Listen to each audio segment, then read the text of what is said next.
What's going on, guys? Super Insane 18 here, and I had another undefeated finish last night with pure Snake Eye. There were over 30 players at my locals, and if you watch the previous deck profile, you'll know that I was playing a Snake Eye Fire King version with the Fire King engine very limited because I think that the pure Snake Eye is just a better strategy. So now that I had all of the cards to do so, I wanted to test it out, and obviously it paid off. So let's go ahead and jump on in. So you're going to see that the Snake Eye lineup is relatively the same as the previous video, but we do have quite a few slots to fill with the lack of Fire King cards, so we'll talk about those when we get there, but we'll just kind of breeze through the Snake Eye stuff. We are on 3 copies of Snake Eye Ash. This is just the best 1-card starter in the game at the moment. And of course, we are on our 2 copies of Snake Eye Poplar. Now, I've seen some other pure Snake Eye variants playing more than 2 of this, but I just don't think that that's necessary because you're really able to recycle and search this card pretty much an infinite amount of times, or so it feels. So having a third isn't really necessary. It is still technically a 1-card combo, so you might want to argue a third copy for that reason, but I think 2 is definitely more than enough. Now we are also on 2 copies of Oak. This is something that I only had 1 of when we were playing the Fire King version, but if you are going to be playing the pure version, 2 feels like it is absolutely mandatory because not only do you want to just see it, it's also a really good search target for your follow-up, and it pretty much gives you infinite recursion. You're able to do the same thing that Ash is by summoning one of your Snake Eye cards from hand or deck, and just being able to reborn one from grave as well. Really strong. And of course, we still have our 1 copy of Birch. This is just an extender. You can cut this if you want, maybe if you wanted to do something like play the 3rd Poplar, but I think having a variety of cards that you can use, especially because this one is just a free extender, is really important. We have our 2 copies of Flamberge Dragon. Again, this card, you really need to be playing it too. It's just insane, honestly. This is probably the strongest card in the deck. So enough said there.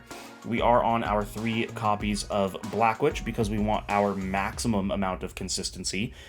This card is essentially just full combo in and of itself. Obviously, you need the discard card, so it is a 1.5 card combo, but you're opening 5 cards, so it's a 1-card combo for all intents and purposes.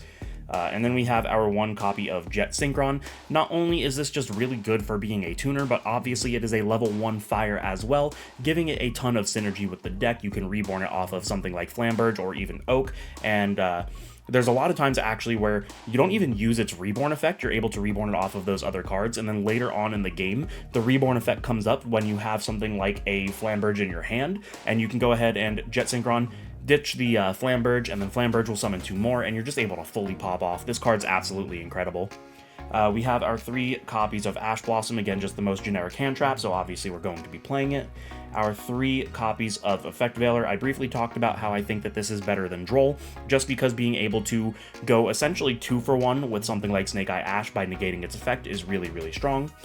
Not just that, but if you watch the combo videos that I'll be coming out with, you'll realize that Droll actually isn't that good. I can still set up a full combo through a Droll and Lockbird, so I just don't think that Droll is really all that great against this matchup specifically, so I would rather have the Effect Veilers. But that's going to be it for the monsters. On to the spells.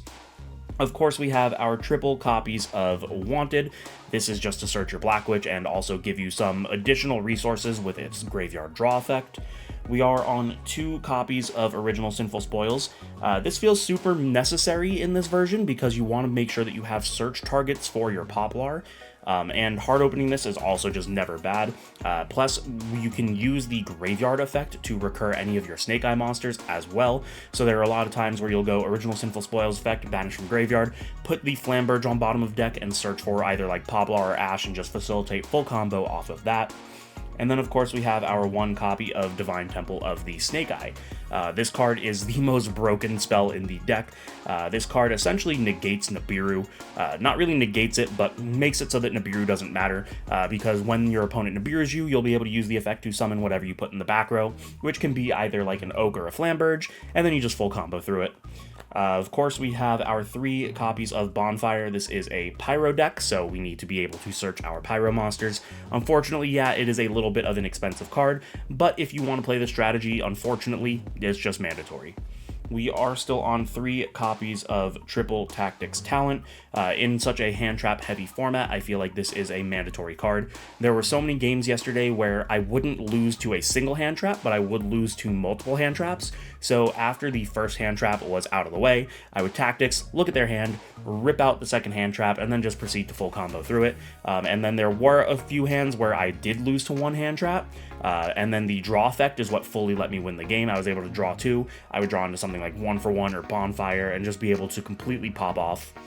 We have our 1 copy of Called by the Grave. Again, super hand trap heavy format, so being able to negate it, but not just that, with the fire heavy format that we're in, being able to call by the grave something like a Raging Phoenix to prevent an OTK or a Princess to prevent interruption, really, really strong. We have our 1 copy of Monster Reborn and our 1 copy of 1-for-1. These are just extenders.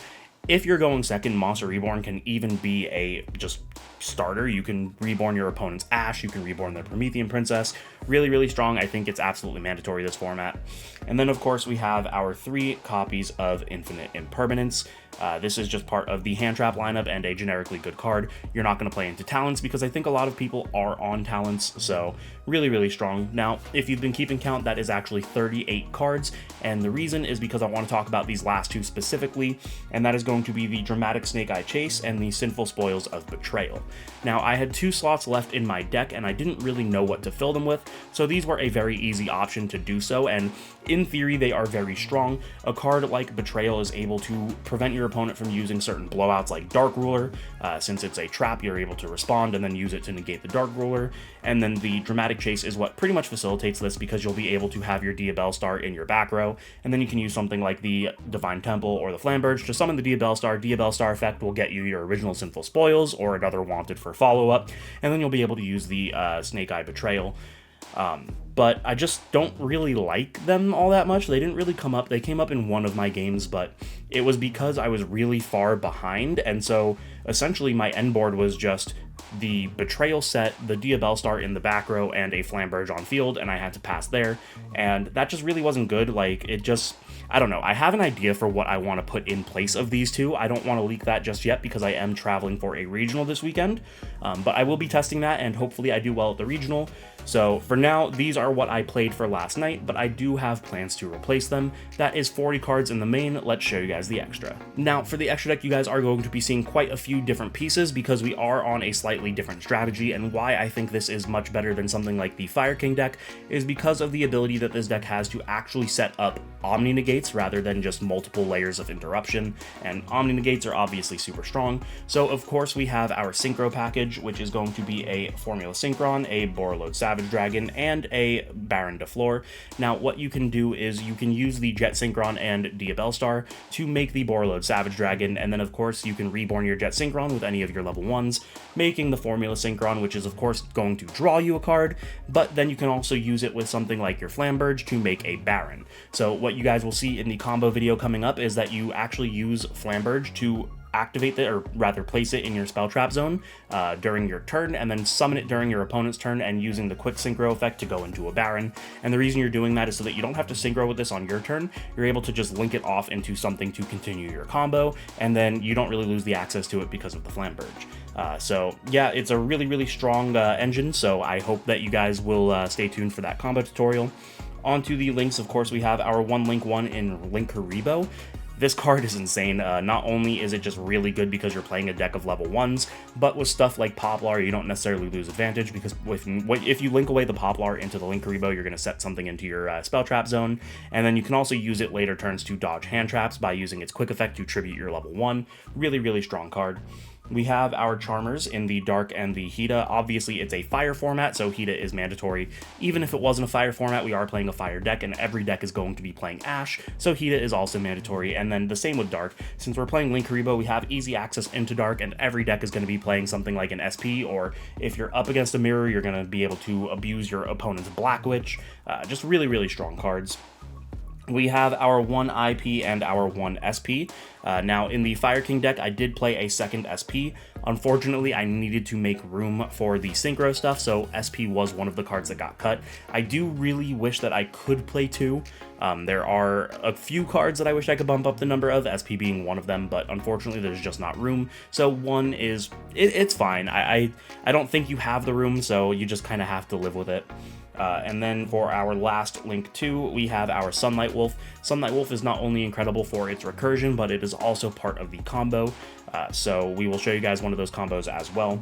We do have 2 Link 3s, of course. That is going to be the Decode Talker Heat Soul and the Promethean Princess. Heat Soul is a really cool card because it allows you to draw additional resources. And then the Promethean Princess is Promethean Princess. In a fire format, this card is insane. Not only is it a reborn, but it's also interruption during your opponent's turn. This is the second card that I wish I had room to play a second copy of, but unfortunately the extra deck is just too tight. Onto the Link 4s, we have our 1 copy of Ambler Whale. This pairs really well with the Promethean Princess since you do get fire locked. You are able to link this into the Ambler Whale, and then you can use this to pop this, and then this will also get like additional summons as well, and it's just really strong. We have our 1 copy of Appaloosa. Appaloosa is an incredible card in this format, especially when you are able to make it on your opponent's turn so easily. Doing something like Flamberge, having your IP in the spell trap zone, resummon the IP, and then IP link off into the Appaloosa. We have our 1 copy of Raging Phoenix, which is of course for the OTK, which you guys will be seeing in the combo video. And the final card is going to be the World Sea Dragon Zealantis. This card is what enables the OTK, because you can banish and then summon cards back, and because you summon cards back, you'll be able to use the Princess, and then because you use the Princess, you can use the Raging Phoenix, and it just kind of snowballs off of there. But not just that, this is also really good for just kind of getting rid of what your opponent has maybe set up. I was playing against Voiceless Voice, and they ended up super polying me into a Mud Dragon, and then they used Mud Dragon to call Light. And what I did was I used the Zealantis to banish everything and resummon it back. Because the Mud Dragon left the field, it was no longer Light, and I was able to target Light monsters again, which was just really strong. But that's going to be the extra deck, and there you guys have it. And that is going to be my undefeated first place pure Snake Eye deck profile. I hope you guys enjoyed it. There are a lot of talks of this and Fire King potentially being tier 0. Now, I don't really think that we are going that far into a tier 0 format. I definitely think that those 2 decks are the top of the top when it comes to tier 1. And of course, you guys know my opinion. I think the pure Snake Eye is a little bit better. I feel like the variance of it is a little bit stronger. But hopefully you guys enjoyed. If you did, you know the deal. Make sure to subscribe, hit the notification bell, like, comment, share with your friends. As always, don't forget to check out the channel sponsor Dueling Guard. Using code INSANE18, you can get 5% off your entire order. Thank you guys so much for watching, and I will see you in the next one.